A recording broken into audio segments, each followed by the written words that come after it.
Chapter 23. Lewis guided the turbo cruiser through a maze of crumbling buildings and shattered dreams. The industrial complex had once been the pride of Detroit, one of its largest and most profitable auto manufacturing plants. Now it was nothing more than the home of countless rats and roaches. She slowly drove through a 3-story high door and into a dark, hangar-like structure. She maneuvered the car carefully, avoiding the large slabs of wood and metal debris strewn across the sprawling floor. She glanced at the seat behind her.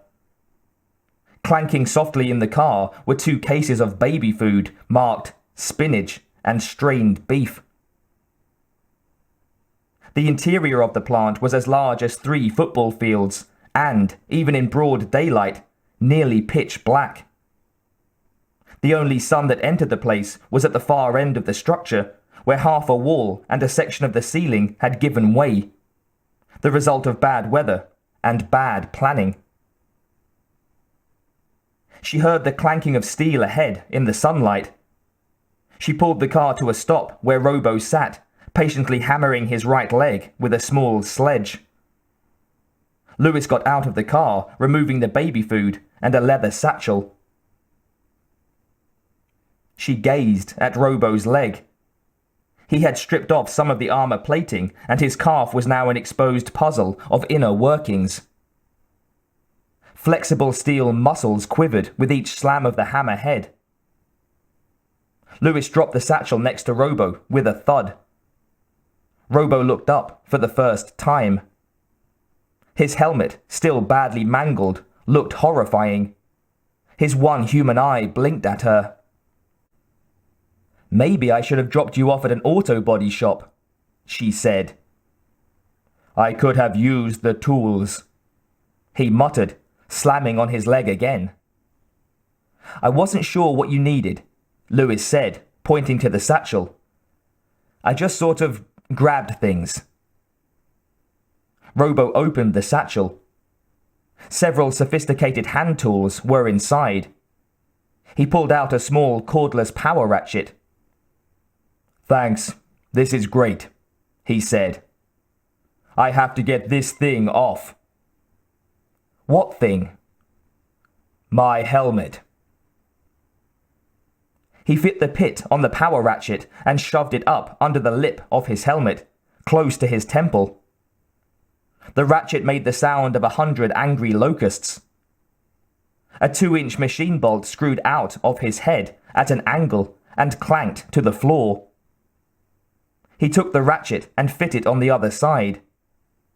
The buzzing caused Lewis to flinch. "That ought to do it," he said. Lewis gaped at Robo as he began to pry the helmet off. "What do you look like under there anyway?" she asked. "Beats me," he said. "Maybe you'd better turn your back. You may not like what you're going to see." "You can't look any worse than you do now," she laughed, half-heartedly. Robo slowly lifted the helmet up and over his head. He tossed it on the ground with a clank. Lewis nodded her head appreciatively. "You know, Murphy, you're not half bad looking." She reached into the glove compartment of the cruiser and pulled out a small makeup mirror. She handed it to Robo. "You still have blue eyes," she said. "Sort of." He gazed into the mirror. Indeed, his eyes were blue, but they were flecked with tiny red, blue, and yellow LEDs, which picked up information and fed it back to his brain center for analysis. Robo pulled the mirror back and studied his face. He was forced to grin. His countenance was an elegant blend of flesh and steel, sort of an organic high-tech sculpture which harkened back to either the ancient Greeks or the German expressionist cinema of the 1920s. It depended on your sense of humor. 2 recessed organic plates had been installed on his forehead, giving him a distinguished, regal brow.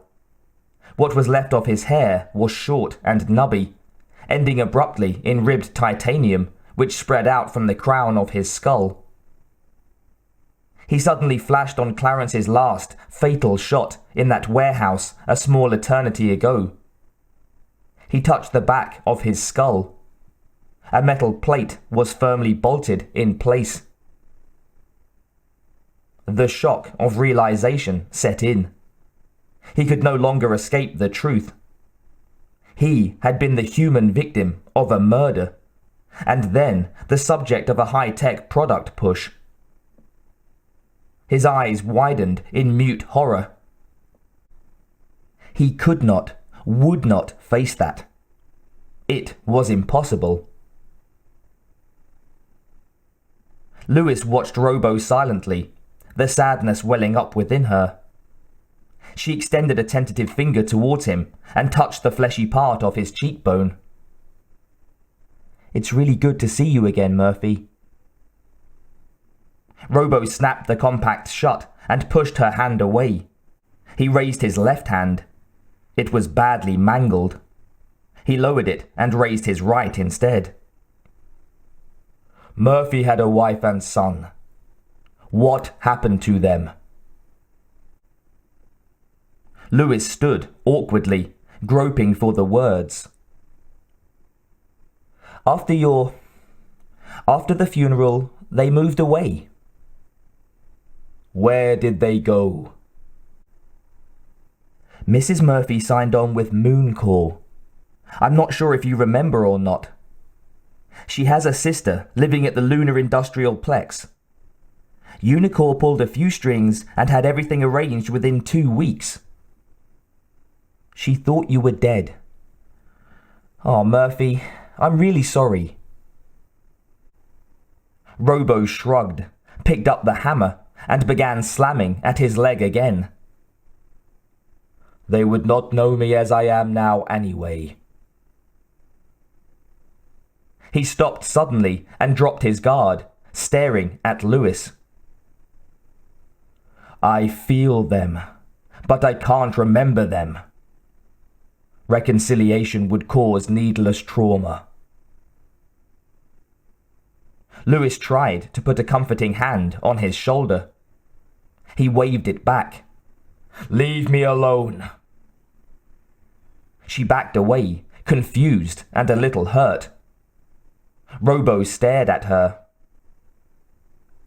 "Please," he said. "Go."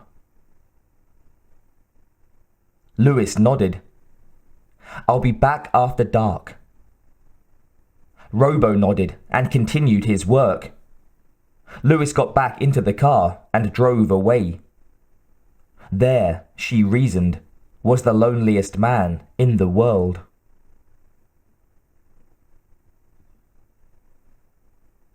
Robo continued to work throughout the day. Each wham of the hammer, each buzz of a power tool made him feel more hollow, more alone. He was the only one of his kind, a breed apart. He wasn't a man. He couldn't feel the ways of humanity, fit in with their day-to-day existences. He couldn't grapple with the hopes, the dreams, the cares, the fears that made life interesting for countless millions of people. Yet he wasn't a machine either. He had no more in common with a supercomputer than he did with the ratchet in his hand. He grew angry as he worked. He was a new age dinosaur, designed to be alone, designed to be solitary, programmed to stand apart from the world around him. Robo lit a blowtorch and worked on his ruptured leg. The armor plating began to fit back into place. Armor plating instead of skin. He was probably the most expensive freak in the history of civilization.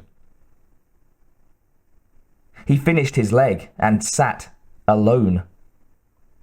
It occurred to him that this was to be his fate for how long? Until his death? Would he die? Or would he keep chugging along, The thought of immortality frightened him. Would he, a man-made machine, stand by and watch generations of humans come and go while he, alone, remained a constant? Would he watch his human companions wither and die while he, his electronic heart whirring placidly, remained stuck in time? He was faced with a very practical form of infinity, a form that would cause the minds of most mortals to buckle under the strain. He chuckled to himself. His laugh echoed eerily within his chest cavity. What was it Woody Allen said about immortality? I don't believe in an afterlife, although I am bringing a change of underwear.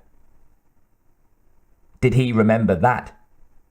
Yes, very good. He was beginning to remember things more frequently now. That both excited and terrified him. Perhaps it would be better to remain ignorant. Perhaps he should have allowed himself to perish at the hands of Ed 209. Let this abomination cease. He sighed. He could never have done that. He was trapped now, trapped by his own will to survive. He knew that, from this day forward, his existence would be haunted by the ghosts of his previous life. He was both dead and alive at the same time, both the Gothic mansion and the wraiths that inhabited it. Images, fleeting glimpses of people, places, things, and thoughts of a time long ago would forever flutter through his mind. They would chip at his brain and tear at his sanity. He would never be at peace with himself. He would, in a sense, be haunting himself. For how long? Years, decades, centuries. He tore open the baby food containers and began chugging the pasty stuff within. He glanced at the jar. Spinach. Appropriate. I'm strong to the finish, 'cause I eats my spinach. He sang to himself. He remembered that. He finished the carton in a matter of minutes. I am what I am. He smirked. But what was he exactly? He walked over to the satchel. A full moon was out now, shining down through the ruptured ceiling.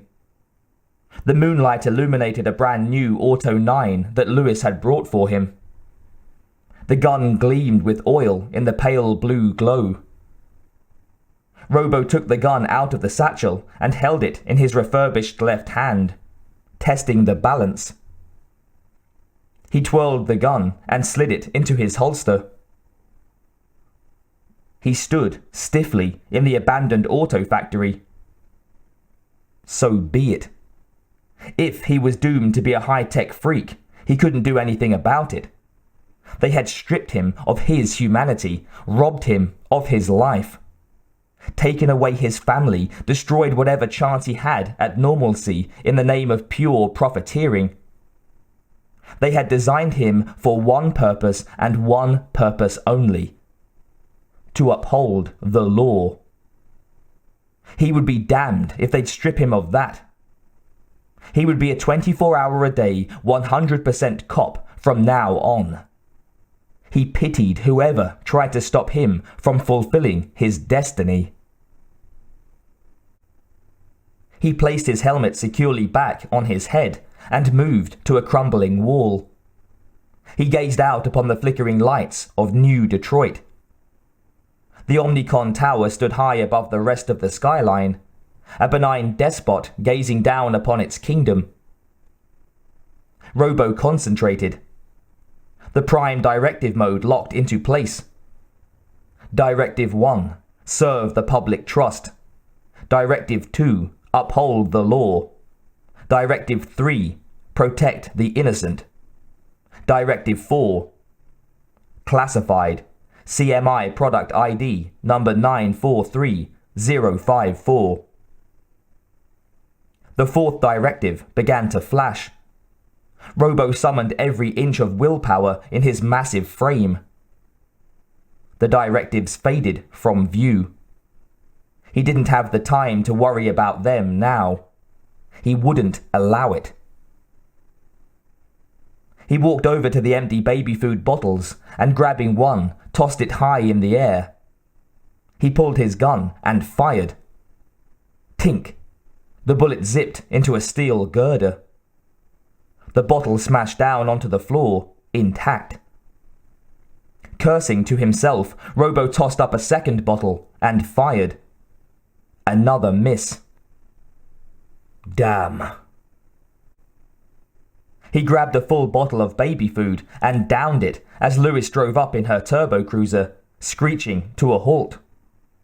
In the distance, several burglar alarms were screaming. "What's that?" Robo asked.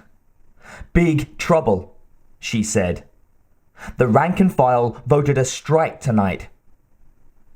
"I don't understand." "The cops are striking against OCP." "But what about the people?" Robo asked. "They're fending for themselves," she said, listening to the alarms. "And from the sound of it, they're not doing well." Robo slammed his fist into a girder, denting it. He was needed out there, and he was in no condition for combat. "What's wrong?" "My targeting vectors. They're out of alignment. I might as well be cross-eyed." "Huh?" Robo tossed up a jar and fired. Miss. Lewis nodded. "I'll help you, if you let me." Robo relaxed. He placed a metal hand on Lewis's shoulder. "Thanks, partner." Lewis grabbed 3 jars of baby food and placed them at 3 different levels on the crumbling walls before them. She ran behind Robo. "Okay, aim, soldier." Robo flipped into targeting mode. A series of green grids appeared in his robo-vision. The grids were slightly out of line. The barrel of his gun was pointed some 20 degrees to the left of the target. Lewis crouched behind him. She slowly angled the gun into the right position. "Hold the pose." She walked behind Robo and placed her head alongside his, getting a glimpse of the grids playing across his visor. "That's dead on, as far as I can tell." Robo concentrated. He locked into recalibration mode. The grid slid into place directly atop the jar of baby food. "Try it now," Lewis said. Robo squeezed off a shot. The jar exploded. He moved to the second jar and fired a round. The jar shattered. Third jar, third shot, third hit. Robo twirled his gun and slid it into his holster. They glanced at each other and smiled. In the distance, alarm bells and sirens were wailing all over the city. "Now what?" Lewis asked. "We hit the streets." "But we're on strike." Robo tossed 3 jars up in the air and whipped out his handgun, shattering all 3 jars before they began their downward arc. He jammed the gun safely away and turned to Lewis. "The law doesn't go on strike." She smiled and ran for the cruiser. The 2 partners drove off, the full moon reflecting off their speeding turbo cruiser. Robo smiled to himself. He may not have been a real human being, but there were real people out there who needed his help. That made him feel good. That made him feel. In the last 24 hours, he had encountered the spectres of sorrow, loss, anger, humour, pity, and dedication. He gazed at the mammoth steel hands folded on his lap. Maybe there was hope for him yet.